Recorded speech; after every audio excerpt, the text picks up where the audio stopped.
was born in Sacramento. I'm giving away my age, but that was the mid-'60s when the Beach Boys and the beaches, and you'd skip school and go to Santa Cruz, and it was just incredible life.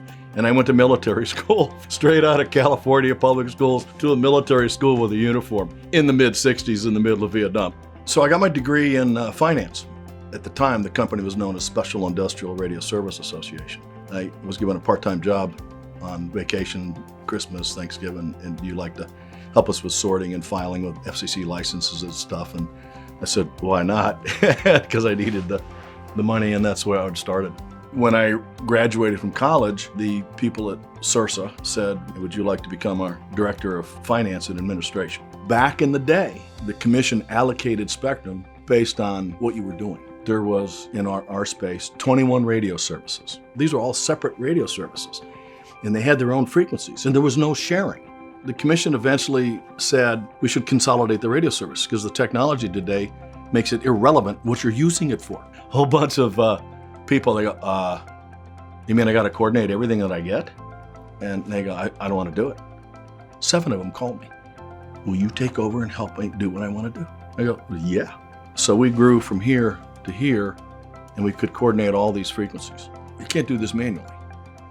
We've taken on a huge responsibility, but what was I missing? I have to automate this. I have to automate this. And again, it's all based on finance.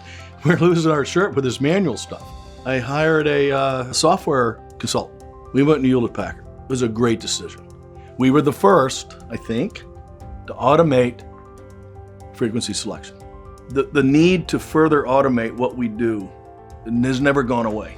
Something else that's very innovative and spectrum efficient. It's actually Anterix to create private LTE networks using 900. Again, it was like history sort of repeats itself. A lot of people in the industry go, oh no, this is no good. You can't do that. And this is our spectrum. And I look at the spectrum, I go, there are parts of the country, 70 to 80% of the country, there's nobody using it. After it became available in 1985, it's not being used.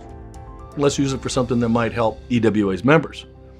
They need private LTE. You still need the radios, but they're still going to need private LTE. Mark's an extraordinary advocate for the private wireless industry. He's been a leader in this space for decades. I first came into touch with him when I was at the FCC, and he was a passionate advocate for those interests. And through every iteration of his career, and of the industry for that matter, Mark has evolved with them. People go, but I like my analog. And I go, yeah, okay, and we're not going to take analog away from you, but digital propagates a little bit better. And lo and behold, the infrastructure and the devices you're buying have innovative applications that you can't get on an analog system, like data, tracking, GPS, things like this. You can't get that on an analog system. If I were the board of directors, would I have taken a chance on a 24-year-old to run this thing? I look back on that now and I go, I don't know if I would have, because 24-year-olds are usually very full of themselves, which I was, but they took a chance on it. I've been blessed with many, many, many friends and colleagues in business that I know I can count on if I ask them. You don't have that when you're in your 20s or 30s. It takes you a while to develop these friendships that help you sustain you as you go on. People before me, the awardees are like, they're the icons, right? These are the guys, right? And I go, let me into Augusta National, really, in this important thing. So it's big, and it's very meaningful to me, and I respect it, and obviously very honored and humbled by it. I very much endorse the admission of Mark Crosby into the Wireless Hall of Fame.